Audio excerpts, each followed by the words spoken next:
Hi friends, welcome to my channel. இன்னைக்கு நான் செய்ய போகிற டிஷ் சேமியா பகாலாபாத். இது எப்படி செய்யணுன்றதை வாங்க இந்த வீடியோவில் பார்க்கலாம். ஃபர்ஸ்ட் எடுத்த உடனே ஒரு கடாயை வச்சு ஹீட் பண்ணிக்கோங்க.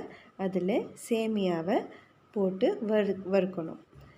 ஏன் வறுக்கணும் அப்படின்னா அது வந்துட்டு ரொம்ப கொழன்னு ஆகக்கூடாது, ரொம்ப வேகாத மாதிரி இருக்கக்கூடாது. அதுக்காக தான் ஃப்ரை பண்ணி எடுத்துக்கிறது நல்லது. அதாவது கொஞ்சம் லேசாக ஃப்ரை பண்ணிவிட்டு அதுலேயே கொஞ்சம் அது மூழ்கிற அளவுக்கு தண்ணி ஊற்றுங்க. கிட்டத்தட்ட பார்த்திங்கன்னா 2 பவுல் தண்ணி ஊற்றுனீங்கன்னா போதுமானது. இந்த தண்ணி ஊற்றுனதுக்கப்புறம் அந்த சேமியா நல்லா வேகட்டும். மீன்வைல் நம்ம பச்சை மிளகா 2 கட் பண்ணிக்கோங்க. அடுத்து கொத்தமல்லி அதையும் கட் பண்ணிவிட்டு இஞ்சி பாருங்கள் நான் காட்டுற வீடியோவில் அந்த சைஸுக்கு துருவிக்கோங்க. அது இஞ்சி துருகின உடனே அதே மாதிரி கொஞ்சம் பெருசாக கேரட்டை எடுத்து அதே மாதிரி செரவிக்கோங்க.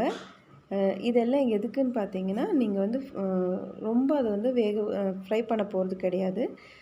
நான் செய்ய உங்களுக்கு புரியும். நம்ம இதில் ஆனியன் எதுவும் ஆட் பண்ணலை.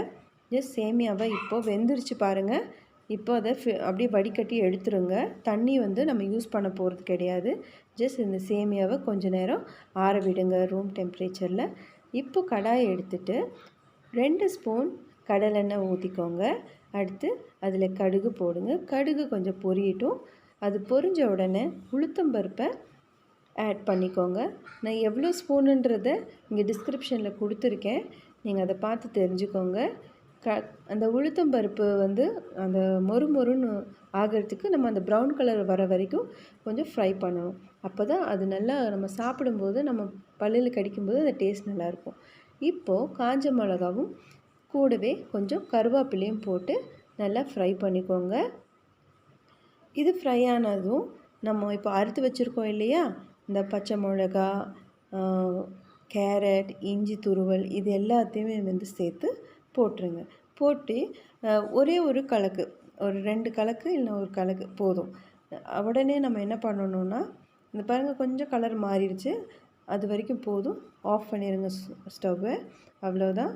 இப்போ நம்ம என்ன பண்ண போகிறோம், அந்த மிக்ஸ் பண்ணியிருக்கோம் இல்லையா, அதில்